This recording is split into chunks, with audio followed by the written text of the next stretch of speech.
First contact. The dense forest canopy filtered the afternoon sunlight, casting dappled shadows on the forest floor.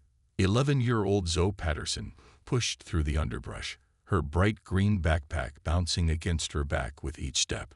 She'd wandered far from the campsite where her parents were setting up for their weekend getaway, drawn by the promise of adventure and the allure of the unknown. Zoe's unruly curls stuck to her forehead as she paused to catch her breath. The air was thick with the scent of pine and damp earth. She closed her eyes, listening to the symphony of chirping birds and rustling leaves. But then something else caught her attention. A low, pulsing hum that seemed to vibrate through the very ground beneath her feet.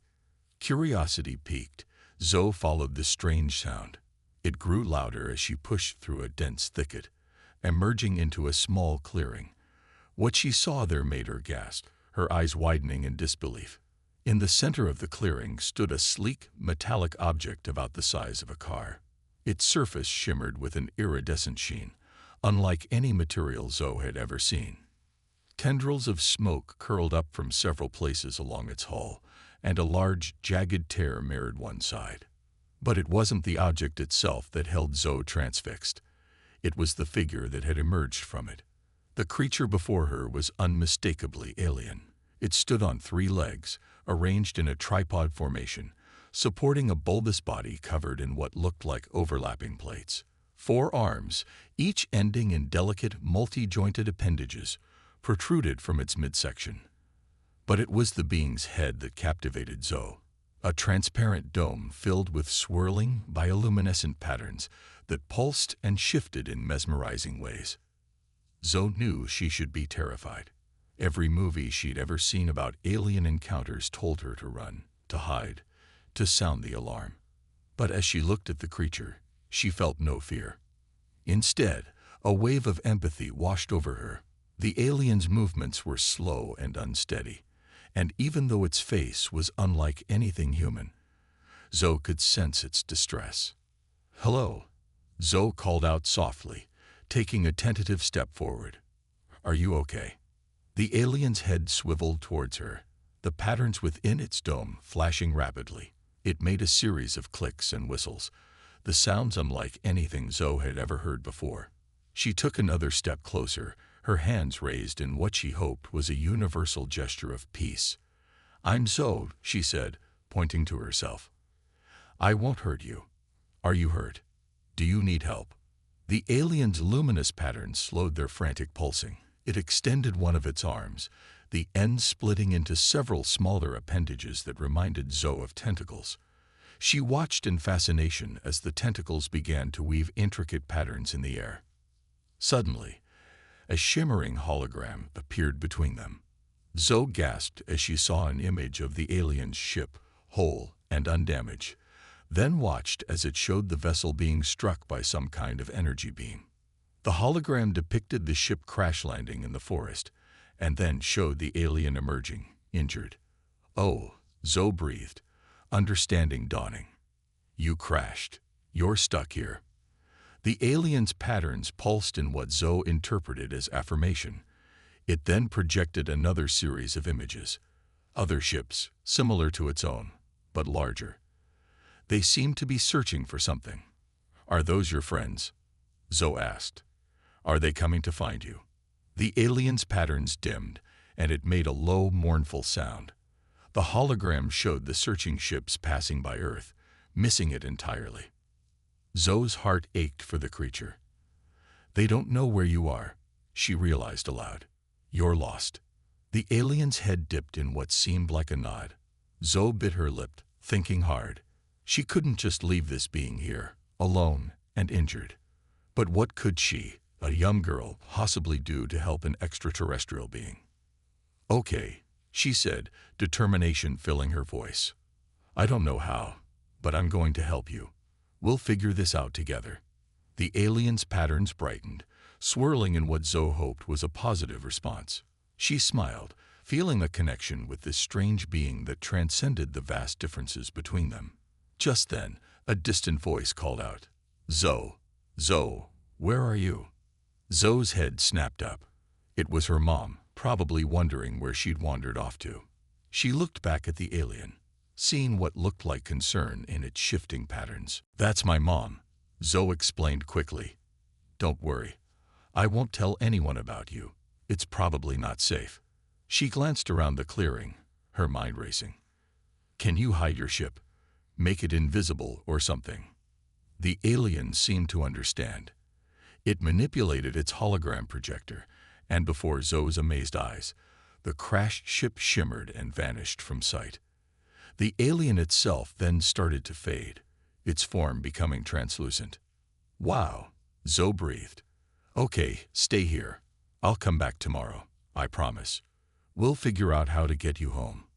The alien's patterns pulsed one last time before it vanished completely.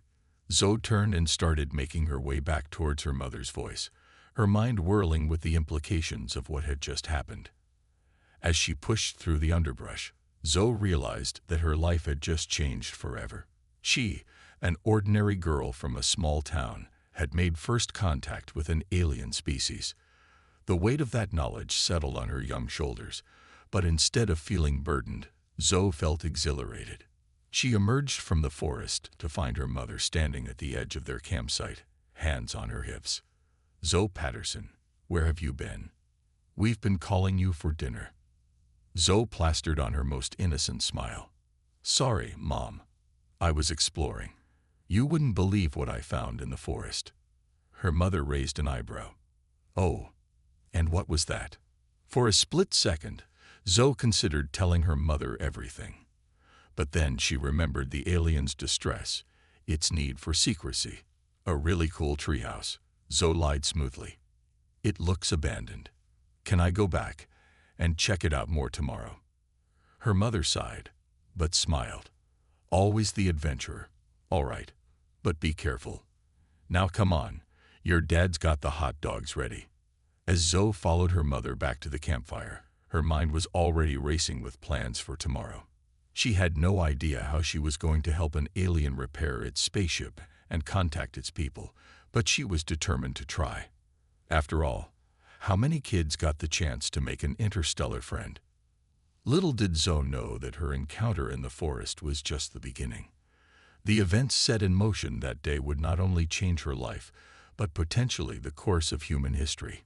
As she bit into her hot dog, listening to her parents chat about their plans for the weekend, Zoe couldn't help but smile. Tomorrow couldn't come soon enough. Hidden Sanctuary. The next morning, Zoe woke before dawn, her mind buzzing with excitement and anticipation. She quietly slipped out of the family tent, leaving a hastily scribbled note for her parents. "Gone exploring. Back for lunch." As she made her way through the misty forest, Zoe's backpack was heavier than usual. She had packed some of her own food, a first aid kit, though she wasn't sure it would work on alien physiology, and a few tools she'd managed to sneak from her dad's kit. The forest was eerily quiet in the early morning light, with only the occasional bird call breaking the silence. Finally, Zoe reached the clearing where she had encountered the alien the day before. At first glance, it appeared empty, but Zoe remembered the creature's incredible cloaking ability. "Hello," she called out softly. "It's me, Zoe. I came back, just like I promised." For a moment, nothing happened. Then, like a mirage solidifying, the alien ship flickered into view. The creature itself appeared next to it, its bioluminescent pattern swirling in what Zoe interpreted as a greeting. "Hi there," Zoe said, smiling. "I brought some things that might help. I'm not sure what you eat, but I have some food if you're hungry." The alien's patterns pulsed, and it extended one of its arms. A hologram appeared, showing various fruits and vegetables. Zoe's eyes widened in understanding. "Oh, you're like a vegetarian. That's cool. I have an apple and some carrots. Want to try?" She pulled the food from her backpack and held it out. The alien's tentacle-like appendages gently took the apple, examining it curiously before absorbing it directly into its body. The patterns in its dome flashed brightly. "You like it?" Zoe grinned. "Awesome. Now, about your ship. Is there any way I can help fix it?" The alien's hologram changed, showing complex schematics that Zoe couldn't begin to understand. It then zoomed in on a particular component, which appeared to be damaged. Okay, so that's the broken part, Zoe mused. But where would we even find something like that on Earth? Before the alien could respond, a distant sound made them both freeze. It was the unmistakable whir of helicopter blades, growing louder by the second. Panic flashed through Zoe's mind. "Quick," she hissed. "Hide your ship." The alien complied immediately, its vessel and form shimmering out of sight. Not a moment too soon. A black helicopter crested the tree line, hovering ominously over the clearing. Zoe's heart pounded as she saw men in dark suits peering down at her. The helicopter landed, and two men stepped out. They wore sunglasses despite the dim forest light, and their faces were stern and expressionless.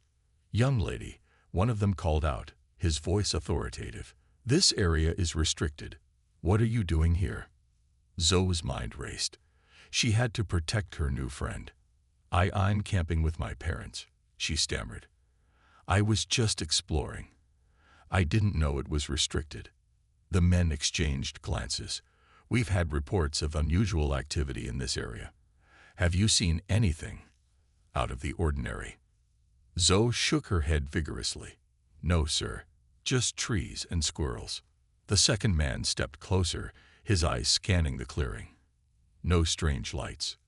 No unusual sounds. Nothing like that," Zoe insisted, trying to keep her voice steady. "It's been pretty boring, actually." The men conferred quietly, then turned back to Zoe. "All right, miss. We're going to need you to come with us. We'll contact your parents and have them pick you up from our base camp." Zoe's heart sank.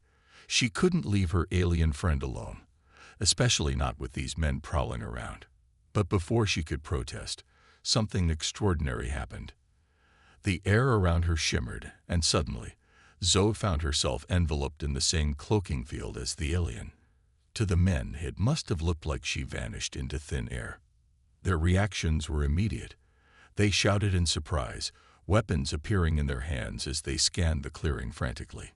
Zoe held her breath, standing perfectly still next to the invisible alien. After several tense minutes of searching, the men retreated to their helicopter, speaking urgently into their communication devices. As the helicopter lifted off and disappeared over the trees, Zoe felt the cloaking field dissipate. She turned to the alien, its form now visible again, and let out a shaky laugh. "That was amazing. Thank you." The alien's pattern swirled in what Zoe was beginning to recognize as its version of a smile. It projected a hologram showing Zoe and itself hiding from the men, then changed to an image of them moving deeper into the forest. "You're right," Zoe nodded. "It's not safe here anymore. We need to find a better hiding place." Over the next few hours, Zoe and her alien companion trekked through the forest, moving away from the campsite and the area the government agents had been searching. The alien used its technology to move its damaged ship, cloaking it as they traveled. Finally, they came upon an old, abandoned ranger station, half hidden by overgrown vegetation. "This could work," Zoe mused. "It's secluded, and it might have tools or things we can use to fix your ship." As they settled into their new hideout, Zoe's mind was whirling with questions. Who were those men? How did they know about the alien? And most importantly, how were they going to repair the ship and contact the alien's people before they were discovered? The alien seemed to sense her unease. It gently touched her shoulder with one of its appendages, its bioluminescent patterns forming soothing, hypnotic swirls. Somehow, Zoe understood the message. "We're in this together." Zoe smiled up at her otherworldly friend. "You're right. We'll figure this out. I promise I'll get you home, no matter what."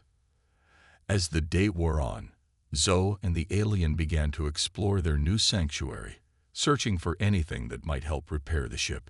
The old ranger station yielded some useful tools and electronics, which the alien examined with great interest.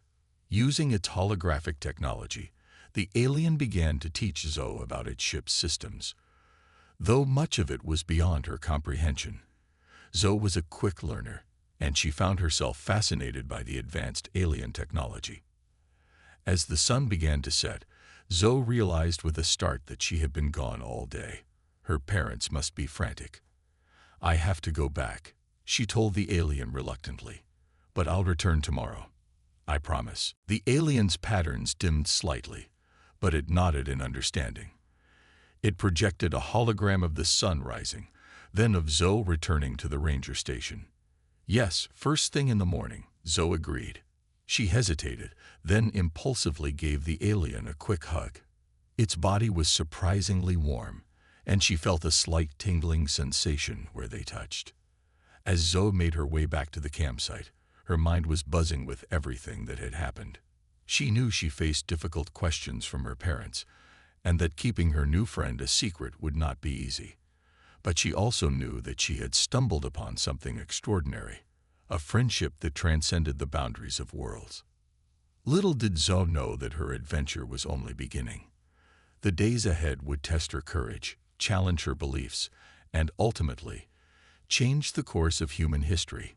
As she approached the glow of the campfire, where she could see her worried parents pacing, Zoe took a deep breath. Whatever challenges lay ahead, she was ready to face them. For her family, for her new friend, and for the future of both their worlds. Escalating tensions. Over the next few days, Zoe's life became a delicate balancing act.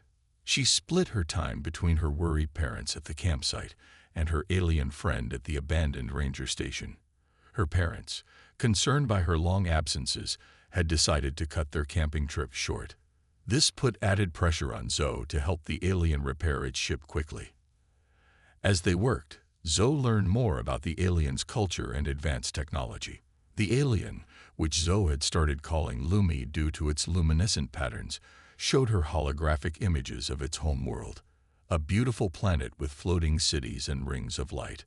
However, their progress was interrupted when government vehicles began patrolling the area more frequently. Zoe overheard rangers talking about a top-secret search operation. She knew they were running out of time. Part 4. Revelation and Sacrifice. On what was supposed to be their last day at the campsite, Zoe snuck out early to meet Lumi. But as she approached the ranger station, she saw it was surrounded by men in dark suits, the same ones from the helicopter. Panic gripped her, but before she could react, she felt the familiar tingle of Lumi's cloaking field. The alien had come to find her, sensing the danger. Once safely hidden, Lumi revealed the truth through its holograms. It wasn't just a lost traveler. It was a scout for its species, sent to assess Earth's readiness for first contact. The crash had been an accident, but now the mission was in jeopardy. Lumi showed Zoe a vision of two possible futures, one where Earth welcomed alien contact, leading to an era of unprecedented peace and technological advancement, and another where fear and misunderstanding led to conflict and isolation. Zoe understood the gravity of the situation. Everything depended on getting Lumi safely back to its people.